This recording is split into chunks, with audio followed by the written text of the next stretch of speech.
देखिए, what are allotropes? Allotropes क्या होते हैं, पहले इसकी बात करें तो हमें पता है एलोट्रोप्स जैसे कार्बन के होते हैं, allotropes of carbon are graphite and diamond, है ना। इसी तरीके से एलोट्रोप्स होते हैं different, allotropes are different forms of, these are the different forms in which an element may exist. एक एलिमेंट डिफरेंट फॉर्म में एग्जिस्ट कर सकता है और उसे हम बोलते हैं allotrope. For example carbon can exist in the form of graphite and diamond etcetera. इसी तरीके से sulfur can exist in different forms, that is first is rhombic sulfur and second is the monoclinic sulfur। तो पहले हम rhombic sulfur को समझते हैं, what is rhombic sulfur और ये कैसे डिफरेंट है। तो rhombic sulfur का मेल्टिंग पॉइंट याद करना है, क्योंकि अगर डिफरेंस आ जाए तो 385.8 kelvin is the melting point, ठीक है। उसके अलावा इसको बनाया कैसे जाता है, it is form by evaporating the solution of roll sulphur in carbon disulphide. तो इसकी प्रिपरेशन का एक लाइन लिखी है जिसको हमें याद रखना है, दैट इज इसको कैसे बनाया जाता है। देखो, रोल सल्फर का मतलब इनका है कि नॉर्मल जो सल्फर हमारे फॉर्म में प्रेसिपिटेटेड होता है उसको हम रोल सल्फर बोलते हैं। तो रोल सल्फर को पहले हम एक सोल्यूशन बना लेंगे, ठीक है। और इस रोल सल्फर को का सोल्यूशन बनाकर उसको अगर हम इवेपोरेट करें, रोल सल्फर में कार्बन डाइसल्फाइड के अंदर सोल्यूशन बनाया, ठीक है। Suppose this is a dish, it is a petri dish type, और इसके अंदर we have made a solution of roll sulphur in carbon disulphide. किसमें? Roll sulphur plus carbon disulphide. इसके बाद इसमें इवेपोरेशन करते हैं, और इवेपोरेशन करके पीछे जो क्रिस्टल रह जाएंगे, वो जो क्रिस्टल रह जाएंगे they will be rhombic sulphur. वो किसके होंगे? They will be of rhombic sulphur. You tell me, ये बात क्लियर है, यस और नो, कि how to make rhombic sulphur. पहले रोल सल्फर लो, रोल सल्फर एक नॉर्मल सल्फर होता है जो स्टिक्स की फॉर्म में होता है, ठीक है। और उसको पहले कार्बन डाइसल्फाइड में बनाते हैं सोल्यूशन, और फिर उसको इवेपोरेट करते हैं, कार्बन डाइसल्फाइड चला जाता है और रोम्बिक सल्फर पीछे रह जाता है। तो इसकी कुछ और प्रॉपर्टीज भी हैं। इसकी दूसरी प्रॉपर्टीज ये हैं that it can insoluble in water. ये कैसा है? इट इज पानी में डिजोल्व नहीं होता, तो वाटर में ये इनसॉल्युबल है, but it dissolves in benzene, alcohol, ether etcetera. तो ऑर्गेनिक सॉल्वेंट में डिजोल्व हो जाता है, dissolves in benzene, alcohol, CH2 etcetera,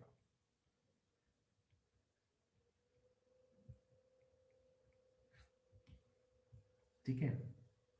तो ये हो गया हमारा पहला सल्फर। दूसरा सल्फर जो है that is our monoclinic sulphur, ठीक है। तो सेकेंड सल्फर की बात करें, second sulphur is our monoclinic sulphur.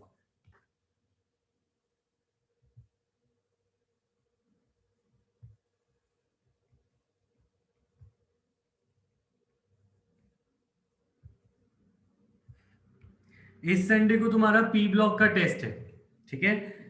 This Sunday you have test of P block. कोशिश करते हैं पहले इसको कंप्लीट कर ले फुल।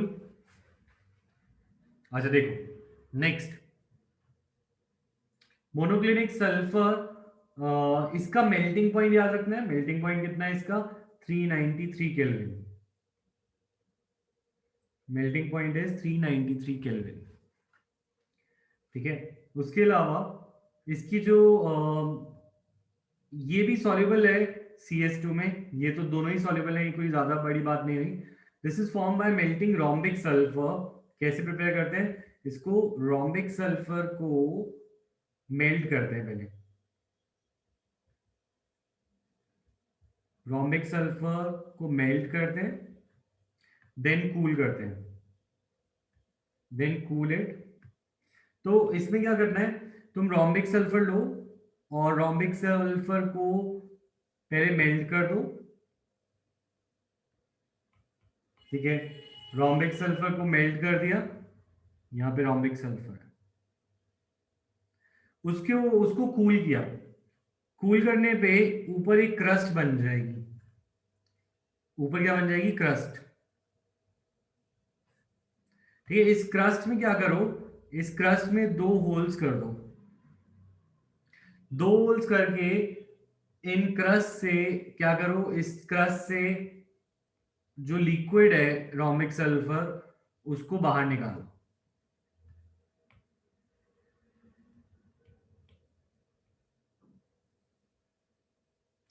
ठीक है। तो धीरे धीरे रोमिक सल्फर जो है वो खत्म हो जाएगा और ऊपर सिर्फ क्रिस्टल क्रस्ट बच जाएगी, crust.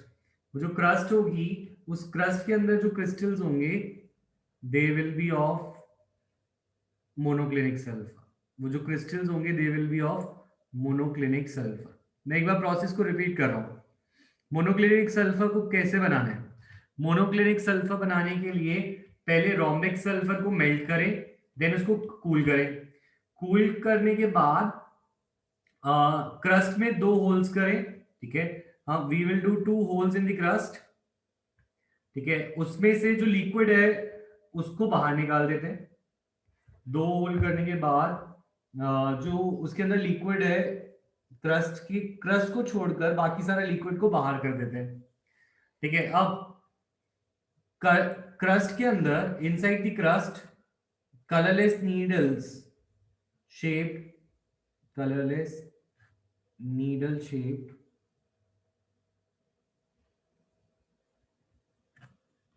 crystals of beta sulfur are formed। Beta sulphur के मोनोक्लिनिक, यानी बीटा सल्फर किसको बोलते हैं, मोनोक्लिनिक सल्फर को ही बोलते हैं। तो इस क्रस्ट के अंदर क्रिस्टल्स होंगे किसके, मोनोक्लिनिक सल्फर के। तो मोनोक्लिनिक सल्फर बनाने का प्रोसेस समझ आया, यस और नो?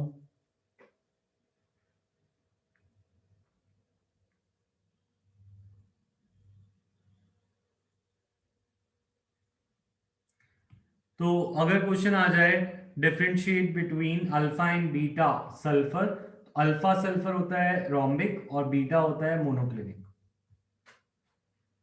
ठीक है। देखो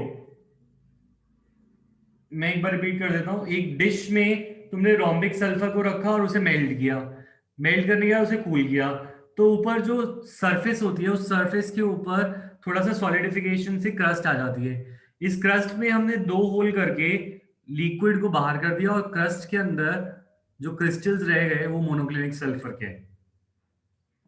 नाउ क्लियर, ठीक है। तो अब होता ही है, तुम देखो हायर टेम्परेचर पे कौन ज्यादा स्टेबल है, अगर तुम ध्यान दो तो मोनोक्लिनिक और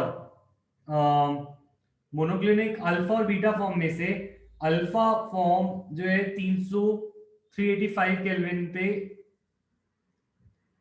उसका मेल्ट हो जाता है, ठीक है ना। तो 385 केल्विन पे इसका मेल्टिंग पॉइंट है, ठीक है। और अब बात ये आ रही है, मेल्टिंग पॉइंट को छोड़ो, मेल्टिंग पॉइंट छोड़ो, अल्फा का जो फॉर्म है, alpha form is stable below, it is stable below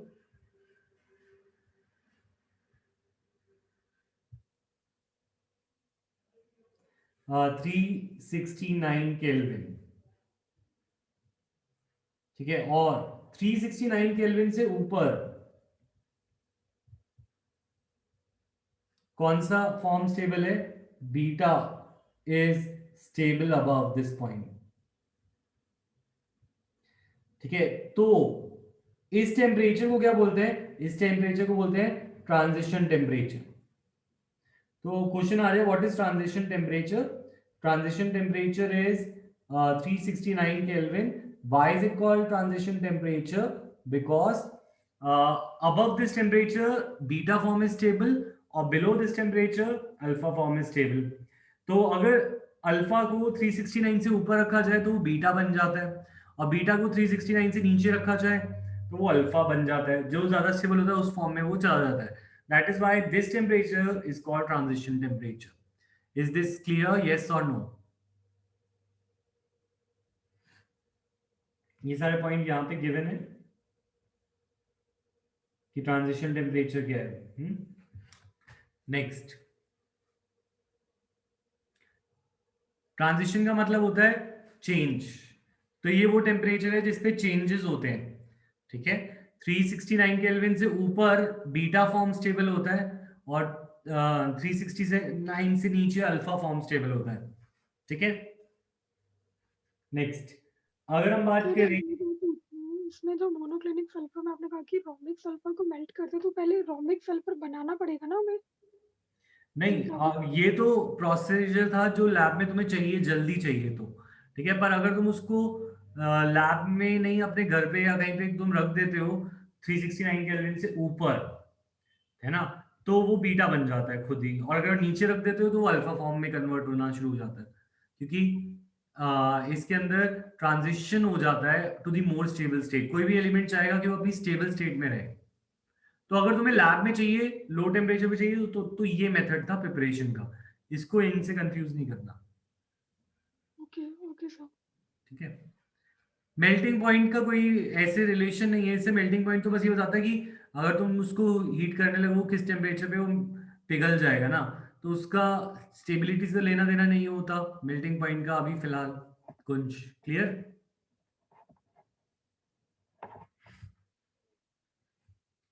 अच्छा, तो अब हम क्या बात कर रहे थे कि both rhombic and monoclinic forms can have S8 molecules, ठीक है।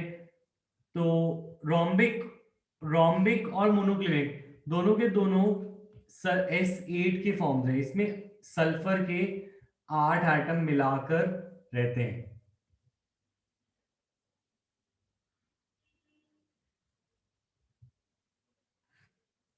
ठीक है। तो the thing is, both of the rhombic and monoclinic can exist in S8, ठीक है। वन सेकेंड,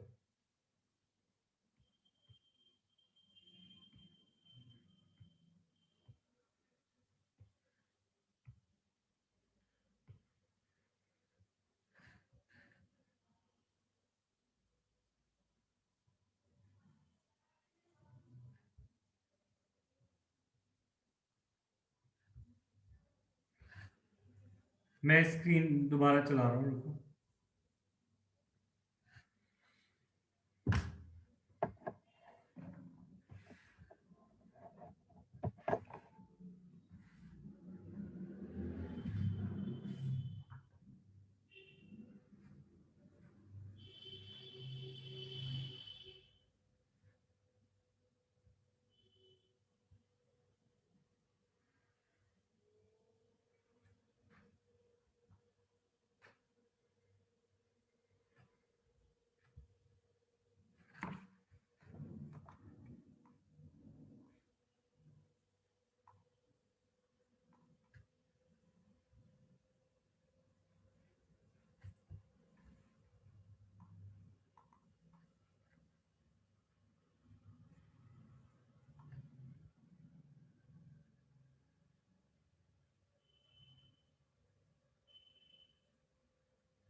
ऑलराइट,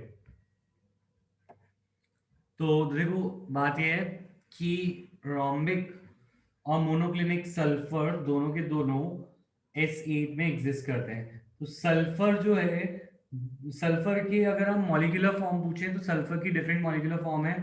S8 में भी एग्जिस्ट करता है, S6 में भी, और S2 में भी होता है, ठीक है।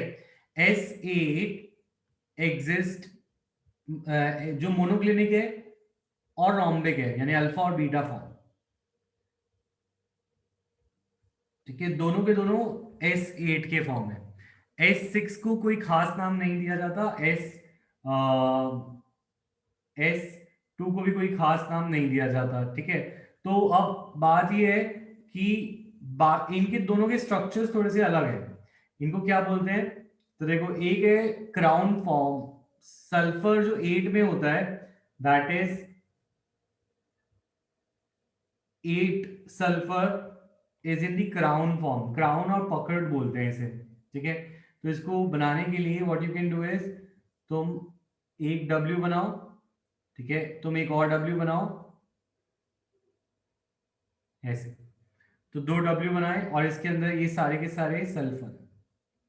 तो ये S8 का फॉर्म है, इसे हम बोलते हैं क्राउन फॉर्म, क्राउन और पकड़ फॉर्म।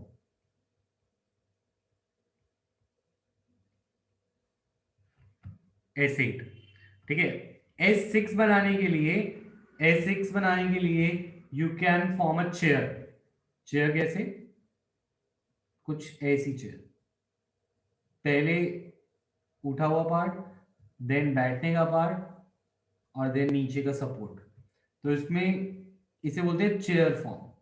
तो ये S6 और S8 के दो फॉर्म्स हैं। S6 चेयर फॉर्म में होता है, S6 is in chair form, S8 is in crown और पकड़ फॉर्म, ठीक है। ये दोनों स्ट्रक्चर्स क्लियर है, यस और नो। और दूसरी चीज, जैसे O2 होता है वैसे S2 एग्जिस्ट,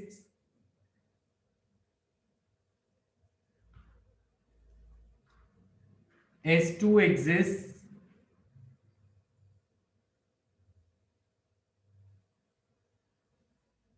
above 1000 केल्विन, मतलब 1000 केल्विन से ऊपर S2 एग्जिस्ट करता है, ठीक है। उससे नीचे S2 एग्जिस्ट नहीं करता। और S2 is diamagnetic, S2 is paramagnetic just like O2। जितने वैलेंस इलेक्ट्रॉन O2 में होते हैं उतने ही S2 में भी होते हैं, ठीक है। तो S2 is paramagnetic, exists above 1000 Kelvin. Hello. Hello. Is this clear? Type clear. Hello. हाँ बोलो।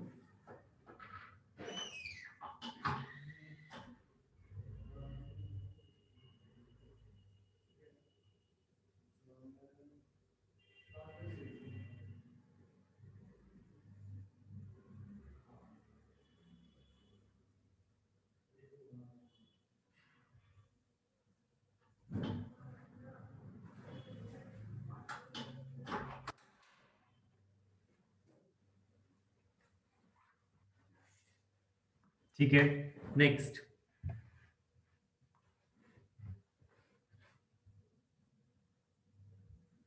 अब हम आते हैं सल्फ्यूरिक एसिड की प्रॉपर्टीज पे। प्रिपरेशन नहीं है कोर्स में, properties is there sulphuric acid की एंड यूजेस, ठीक है। फिर ग्रुप 16 हमारा कंप्लीट हो जाएगा। तो देखिए प्रॉपर्टीज ऑफ सल्फ्यूरिक एसिड। तो इसकी कुछ प्रॉपर्टीज की अगर हम बात करें तो पहली बात, ये लेस वॉलेटाइल है। That means first of all it is less volatile.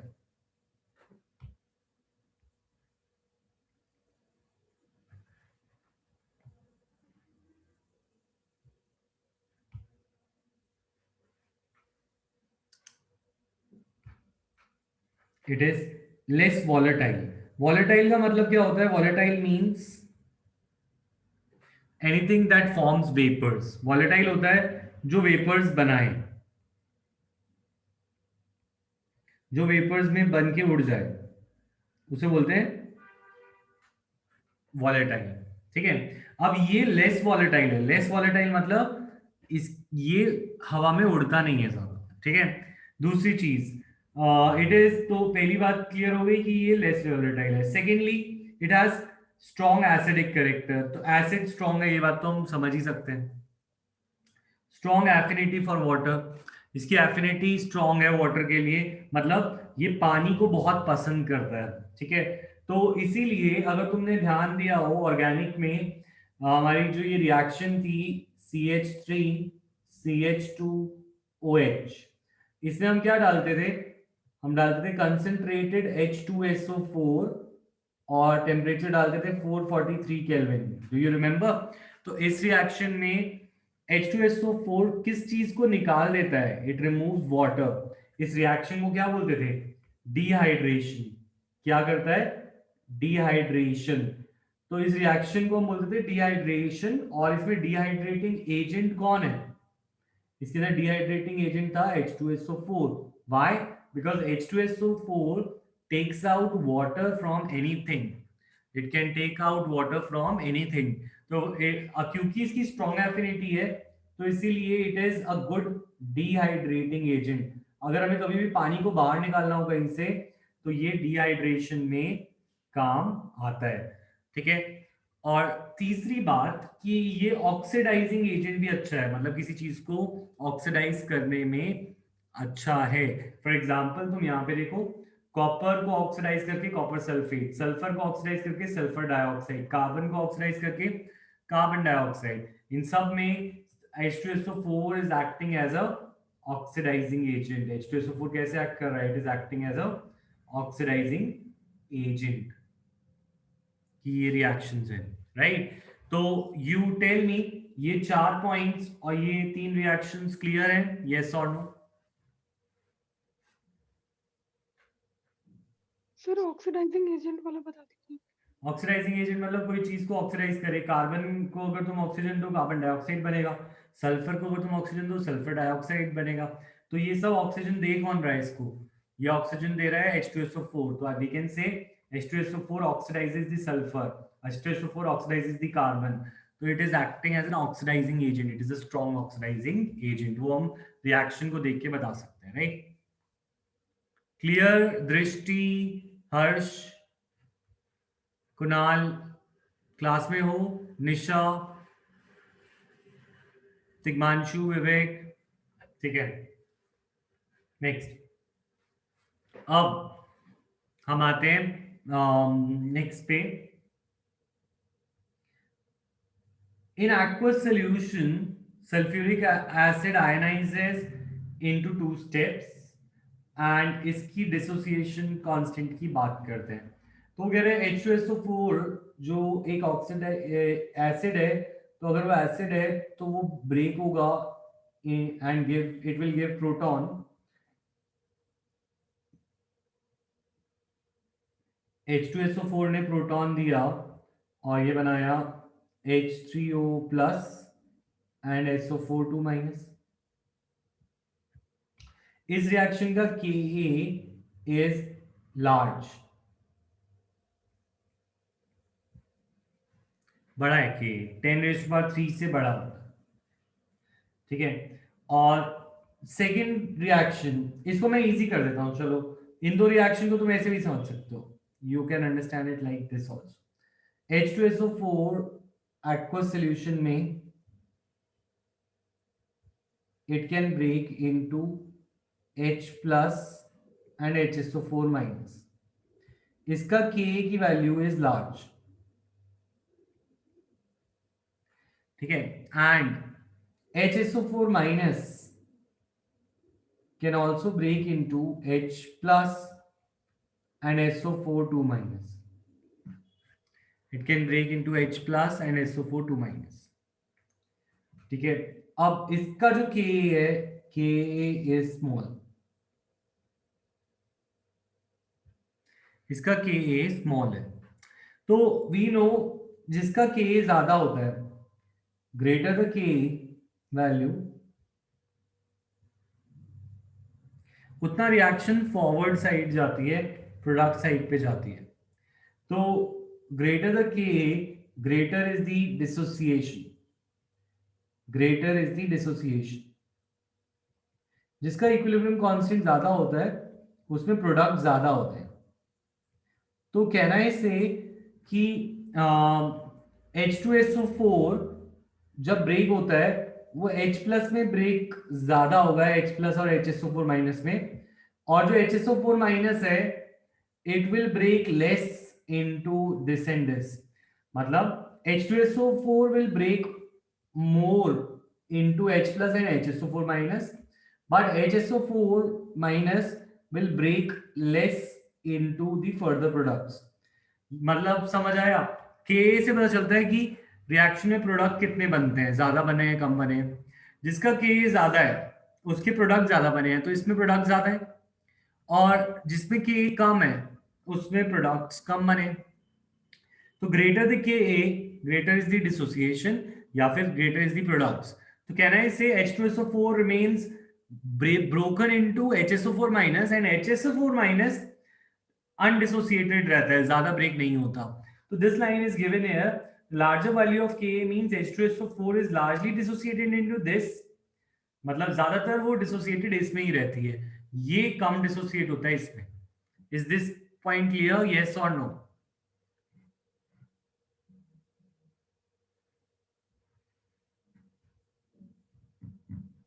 Sir अगर के लार्ज होगा तो मतलब प्रोडक्ट ज्यादा बनेंगे, हाँ, टूटेगा ज्यादा। इंटीग्रेशन ज्यादा होगा। हाँ, सर तो इससे क्या पता चल रहा है? इससे पता चल रहा है अगर H2SO4 को पानी में डालते हैं, H2SO4 तो HSO4 माइनस में टूटा रहता है, पर HSO4 माइनस आगे SO4 माइनस में कम टूटता है, क्योंकि उसका के कम है, इसका के ज्यादा है, मतलब ये इसमें टूटा हुआ है, इसका के कम है, मतलब ये इसमें कम टूटा हुआ है। तो अगर H2SO4 को पानी में डालें तो H2SO4 HSO4 में मिलेगा या SO4 माइनस में मिलेगा? HSO4 माइनस में। हाँ, क्योंकि फर्स्ट के ज्यादा है और सेकंड वाला कम है, तो यही चीज यहाँ पे लिखी है कि लार्जर वैल्यू ऑफ के मींस कि जो H2SO4 है वो ज्यादातर डिसोसिएटेड HSO4 में होता है, not in SO4 minus. Okay okay sir. हाँ, मनप्रीत क्लियर हो गया? ठीक है, नेक्स्ट। अब अगर हम बात करें तो ये कह रहा है ये वाला पॉइंट दैट जो एसिड है वो दो तरह के सल्फेट्स बनाती है। जो ये एसिड है it forms two types of sulphate, one is called the normal sulphates, for example Na2SO4 और CuSO4, और दूसरा होता है एसिड सल्फेट। एसिड सल्फेट्स होते हैं NaHSO4, और ऐसे ही अगर मैं बोलूं KHSO4, तो इनको बोलते हैं नॉर्मल सल्फेट। ये क्या है? Normal sulphate. और क्योंकि इनके पास एक H होता है इस वाले में, तो इन्हें बोलते हैं एसिड सल्फेट। एसिड सल्फेट बोल लो, और हाइड्रोजन सल्फेट बोल लो, ये हाइड्रोजन सल्फेट्स भी कहलाते हैं, और बाइसल्फेट बोल लो, ये एक ही चीज के दो नाम है। मतलब सल्फ्यूरिक एसिड के जो सॉल्ट्स होते हैं वो या तो नॉर्मल सल्फेट होते हैं या हाइड्रोजन सल्फेट्स होते हैं। Acid sulphate, hydrogen sulphate, bisulphate. ठीक है, इज दिस क्लियर, यस और नो? सर आपने जो जो नाम लिखे ये एक ही मतलब एक ही मीनिंग है तीनों का? हाँ, इन तीनों का मतलब एक ही होता है, बाइसल्फेट लिखो, हाइड्रोजन सल्फेट लिखो, या एसिड सल्फेट। ठीक है, ओके। Then moving on.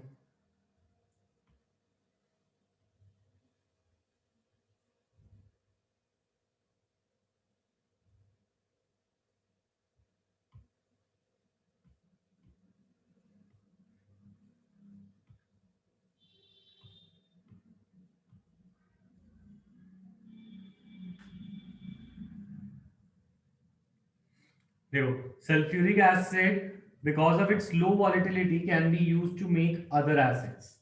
ये हमने शायद HCl में भी पढ़ा था।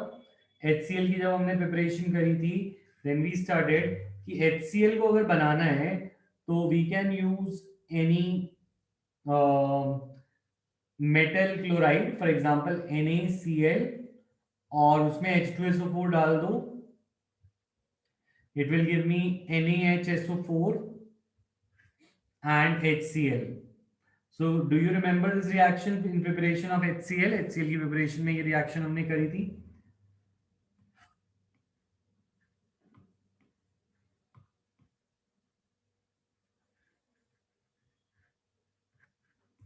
तो इस रिएक्शन में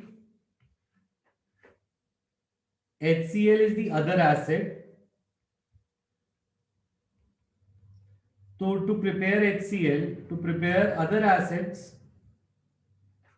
we can use sulfuric acid. Sulphuric acid को यूज किया जा सकता है टू प्रिपेयर अदर एसिड्स. बस हमें यूज क्या करना पड़ेगा? We will have to use the salt of the acid. Salt use करेंगे. सॉल्ट को सल्फ्यूरिक एसिड से रिएक्ट कराएं तो it will give me the acid. तो इसको तुम ऐसे समझ सकते हो, जैसे सपोज मुझे HNO3 बनाना है. HNO3 चाहिए. Can I make HNO3 using H2SO4? Yes, not a problem. तुम NaNO3 ले लो, उसमें H2SO4 डालो, it should give you NaNO3 NaHSO4 plus HNO3. I think there is a delay. Wait आएगा स्क्रीन पे. अगर मुझे HNO3 बनाना है तो NaNO3 ले सकता हूँ, उसको H2SO4 के साथ रिएक्ट करा सकता हूँ. It shall give me NaHSO4 and HNO3. Right? तो we can use it to prepare other acids. We can use it to prepare other acids. पर अब बात आती है क्यों ऐसा करें, क्यों हम बाकी एसिड इससे क्यों बनाएं? बिकॉज H2SO4 की वॉलेटिलिटी कम है. It is low volatile. तो ड्यू टू लो वॉलेटिलिटी ये लैब में पड़ा हुआ उड़ता नहीं है. HCl अगर लैब में पड़ा हो तो वो उड़ जाएगा, पैसे वेस्ट. तुम लॉकडाउन से पहले HCl रखे गए, लॉकडाउन के बाद HCl की जो डिब्बी है वो खाली थी. तो the thing is it will waste our money. ऐसी HNO3 अगर तुम रखे गए, थोड़े टाइम बाद HNO3 उड़ गया. क्यों? क्योंकि वो वॉलेटाइल है. वॉलेटाइल मतलब उड़ जाते हैं. पर H2SO4 लो वॉलेटाइलिटी है. दैट मीन्स वो उड़ता नहीं है. तो लैब में पड़ा हुआ H2SO4 ज्यादा नहीं उड़ेगा. ठीक है? अगर वो नहीं उड़ेगा तो उसको यूज करके हम बाकी एसिड्स बना सकते हैं जो ज्यादा वॉलेटाइल है. Is this point clear? Yes और नो? सर हाँ सर, जो हम H2SO4 यूज करके एसिड्स बनाएंगे जो ज्यादा वॉलेटाइल है, तो H2SO4 जैसे आपने बताया कि वो लेस वॉलेटाइल है, तो अगर हम उससे HNO3 वगैरह बना रहे हैं तो वो भी लेस वॉलेटाइल होगा? नहीं, HNO3 तो ज्यादा ही वॉलेटाइल होगा ना. HNO3 तो एक ही कंपाउंड रहेगा ना, प्रॉपर्टी तो उसकी सेम ही रहेगी. वो वॉलेटाइल तो ज्यादा होगा ही. पर जब तुम्हें चाहिए HNO3 तभी तुम बना लोगे. इससे फायदा ये होगा कि तुम्हें लैब में बना के रखने की जरूरत नहीं है. तुम H2SO4 की हेल्प से फ्रेशली प्रिपेयर्ड HCl और HNO3 यूज कर सकते हो रिएक्शन में. ओके. तो उसके बाद ये स्ट्रॉन्ग डिहाइड्रेटिंग एजेंट होता है. ये तो हमें पता ही है, ऑर्गेनिक की रिएक्शंस में भी हमने देखा है. और डिहाइड्रेटिंग एजेंट की वजह से ना ये एक काम ये करता है, it can remove water from organic compounds. और फॉर एग्जांपल अगर तुमने कार्बोहाइड्रेट है तुम्हारा, सपोज स्टार्च, ग्लूकोज. तुमने ग्लूकोज लिया, ठीक है? Glucose is C12H22O11, sorry C6H12O6 होता है. ये तो सुक्रोज है, ये चीनी है. अगर तुमने चीनी के ऊपर H2SO4 डाल दिया, if you put some H2SO4, तो इट विल टर्न ब्लैक.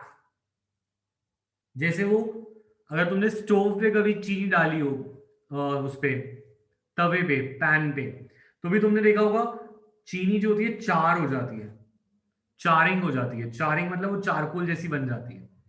और इस केस में ऐसा क्यों होता है? क्योंकि उसके अंदर से वाटर बाहर आ जाता है. You can see H22O11. तो there are approximately 11 molecules of H2O that can come out, leaving behind carbon, only carbon, and carbon is black. तो क्वेश्चन आ जाए, why does organic compounds char with sulfuric acid? तो इसका reason होगा because it removes water from them, it dehydrates them. ठीक है? उसके बाद हमने पढ़ना था कि ये स्ट्रॉन्ग ऑक्सीडाइजिंग एजेंट है, और अगर वो स्ट्रॉन्ग ऑक्सीडाइजिंग एजेंट है तो मेटल्स को भी और नॉन मेटल्स को भी इट कैन ऑक्सीडाइज। ये रिएक्शन लर्न करना आसान है, इतना कुछ डिफिकल्ट है नहीं इसमें, ना इसकी बैलेंसिंग डिफिकल्ट है। बस तुम्हें यही याद रखना है कि H2SO4 खुद सल्फर डाइऑक्साइड बनता है और बाकियों को ऑक्सीडाइज कराता है।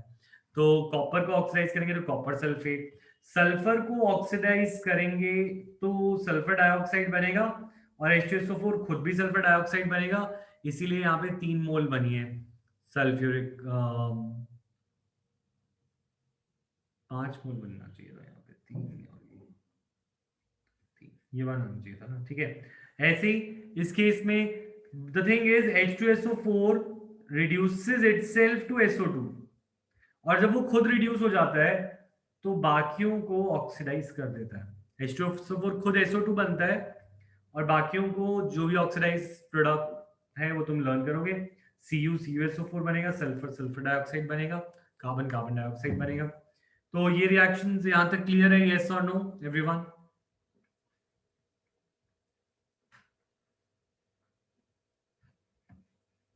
अच्छा मुझे एक बात बताओ कि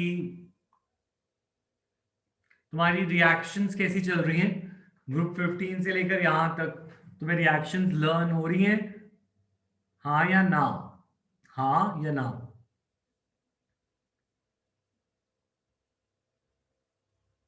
नहीं हो रही?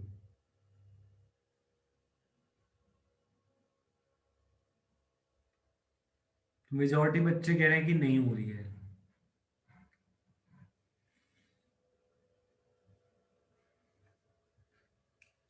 तो देखो अगर तुम्हें रिएक्शंस,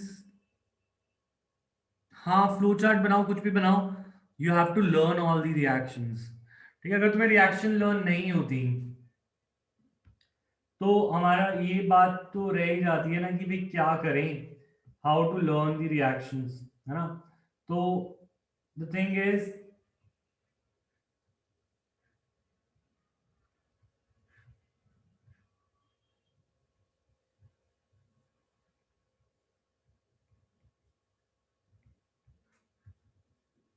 तो लर्न करने के मेथड तो यही है हमारे कि देखो अलग अलग वेज हैं, ठीक है। तुम्हें जो वे पसंद आता है उससे करो। एक तरीका तो ये है कि तुम स्कीम्स बना लो, ठीक है। स्कीम्स कैसे बना सकते हो? जैसे हमने करी थी इसको बनाने की, ऑक्सीजन को बनाने के, PbO3O4 PbO2, ठीक है ना, KClO3 और इनके बाय प्रोडक्ट। एक तो ये स्कीम बना लो कि O2 को अगर हमने रिएक्ट कराया कार्बन से तो कार्बन डाइऑक्साइड, सल्फर से तो सल्फर डाइऑक्साइड।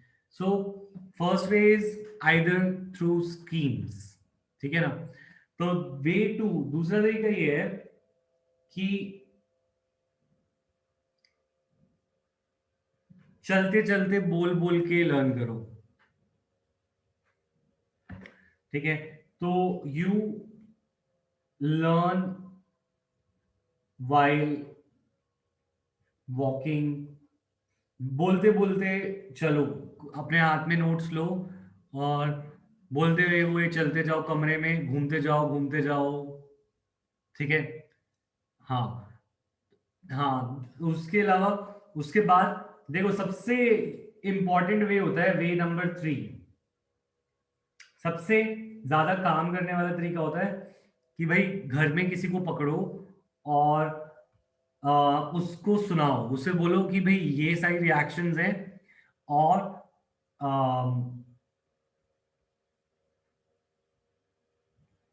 मैं अगर कहीं पे गलत बोलूं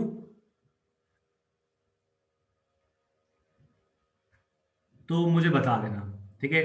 तो तुम एक शीट, एक पेपर पे सारी रिएक्शन लिख लो जो तुम्हें लर्न करनी है। सपोज ग्रुप 15 तुमने लिखी लिखी लिखी लिखी, ठीक है।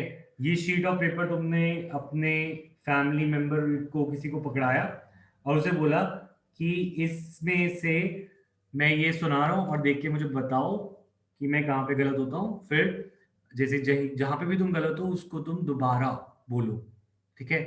तब तक करो जब तक तुम ठीक नहीं होते, है ना। पूरा का पूरा पेज जैसे ही कंप्लीट हो जाता है, ठीक है। और इन सब में एक चीज और होनी चाहिए, दैट इज रिकलेक्शन। चाहे तुम वे 1 लो, वे 2 लो, वे 3 लो, तुम्हारा एक चीज जो सबसे ज्यादा इंपॉर्टेंट है दैट इज रिकलेक्शन। रिकलेक्ट करना बहुत जरूरी है। रिकलेक्ट कैसे करना है? सपोज मैंने सुबह 9 बजे उठा और 9 बजे उठते ही मैंने ग्रुप 15 लर्न किया। ठीक है, ग्रुप 15 में सपोज मैंने सिर्फ एक ही टॉपिक किया, मैंने नाइट्रोजन किया। ठीक है, अब मैं ज्यादा नहीं करूंगा, एक दिन में मैं अपने दिमाग पे ये नहीं बोलूंगा 100-200 रिएक्शन लर्न कर लो। तो मैंने सिर्फ ग्रुप 15 का नाइट्रोजन किया।